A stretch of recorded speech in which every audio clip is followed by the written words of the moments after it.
देखिए, टेक्निकली देखा जाए तो हैलोवीन क्या है? ये अंग्रेजों का श्राद्ध है, जहां दे रिमेंबर देयर पूर्वज, यानी कि जैसे हम अपने पितरों को याद करते हैं, पूर्वजों को याद करते हैं, so that is their way of celebrating Halloween.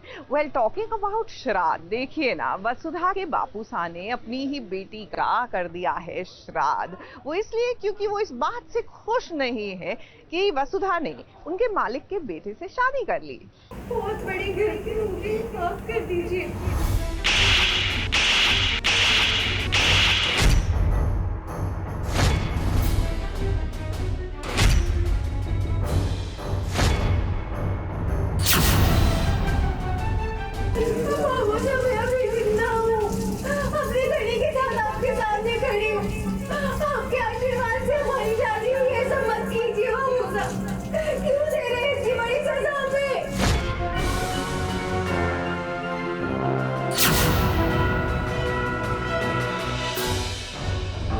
Tension तो वाकई में बहुत ज्यादा बढ़ गई है। अरे भाई, आपकी या हमारी नहीं, बल्कि वसुधा के पिता की। अब वसुधा के पिता ने चौहान मेंशन में अपनी ड्यूटी ईमानदारी के साथ निभाई है और वो वसुधा से भी कुछ ऐसी ही चाह रखते हैं। लेकिन जैसा कि आप सब जानते हैं कि देव और वसुधा की शादी हो गई है, ये बात सबको पता चल गई है, इस सिवाय चंद्रिका देवी के। तो काकू जो है उनके लिए ड्यूटी सबसे पहले आती है और वो बड़े अपसेट हैं कि उनकी बेटी ने जो है वो अपनी ड्यूटी नहीं निभाई, बल्कि उसने ऐसा क्या कर दिया। काकू के हिसाब से बहुत ही हार्ट ब्रेकिंग है उनके लिए ये, और वो बहुत ज़्यादा अपसेट हैं, जैसा कि आप देख चुके हो।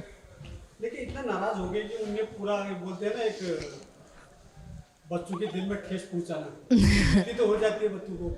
तो बेसिकली काकू जो है वो मानेंगे, लेकिन उनके लिए ये बहुत बड़ा शॉकर है। तो वो डिफरेंस है काकू के बीच में, वो एक्चुअली शायद फीलिंग्स नहीं समझ पा रहे हैं। वो एक फादर हैं, तो उनको लगता है कि उनकी बेटी को बिल्कुल राइट डिसीजंस लेने चाहिए, जैसे काकू को लगते हैं। तो वो अपसेट तो हैं। तो थप्पड़ मार दिया तो बच्चों को माफ भी कर देना चाहिए था, लेकिन माफ की कोई तो गुंजाइश नहीं। फिलहाल तो बिल्कुल भी नहीं। काकू का गुस्सा इतना तेज़ है कि वो कह रहे हैं कि वसु से मेरा कोई वास्ता ही नहीं है आज के बाद। तो काकू उसको कम्प्लीटली डिसओन कर रहे हैं इस सीन में। तो अब वसुधा के पिता के सामने सच आ गया है। अविनाश, देव, वसुधा और दिव्या, इन चारों ने मिलकर वसुधा के पिता से झूठ कहा है और अब एक पिता इतने नाराज हो गए हैं कि देखिए, अपनी जिंदा बेटी का श्राद्ध भी कर दिया। अब हनुमान जी, ये तो थोड़ा टू मच हो गया।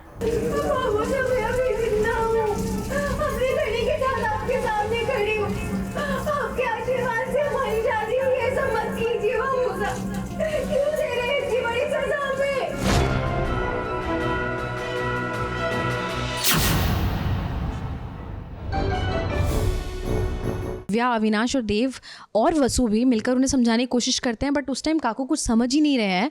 रही बात दिव्या और अविनाश की, वो जर्नी में शुरू से देव और वसु के साथ हैं, तो वो साथ रहेंगे। पर फिलहाल ये चारों मिलकर काकू को कन्विंस ही नहीं कर पा रहे हैं कि प्लीज़ इसे एक्सेप्ट कर लो, क्योंकि काकू के लिए ये पॉसिबल ही नहीं है कि ऐसा हो सकता भी है। अब शादी तो हो गई है, अभी कुछ टाइमिंग दे रहे हो वसुधा को, लेकिन आगे का प्लानिंग क्या होगी, रणनीति क्या होगी? आगे की प्लानिंग बस यही है कि कैसे भी हम कुछ भी करें कि फैमिली एक्सेप्ट कर ले, क्योंकि हम सब का प्लान तो यही है, हम सब चाहते हैं कि फैमिली से एक्सेप्टेंस मिले। तो हम चारों कुछ भी करने के लिए तैयार है कि मासा पापा सा तो कर चुके हैं एक्सेप्ट, बट मासा और काकू इस रिश्ते को एक्सेप्ट कर ले।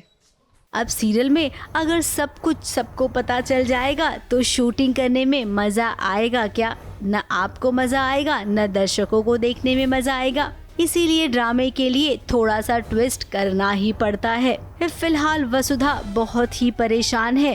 वो अपने बाबू सा से बहुत प्यार करती है। देव के कमरे में वो आ तो गई है, देव उसे समझा रहा है, लेकिन अभी वो समझेगी नहीं। अब दिव्या ने सोचा कि चलिए वसुधा का मूड थोड़ा ठीक कर देते हैं। आफ्टर ऑल अब वो देव के साथ उसके कमरे में रहेगी, तो मूड अच्छा होना ही चाहिए। मुंबई से कैमरामैन भुवन सिंह के साथ एबीपी न्यूज रिपोर्ट।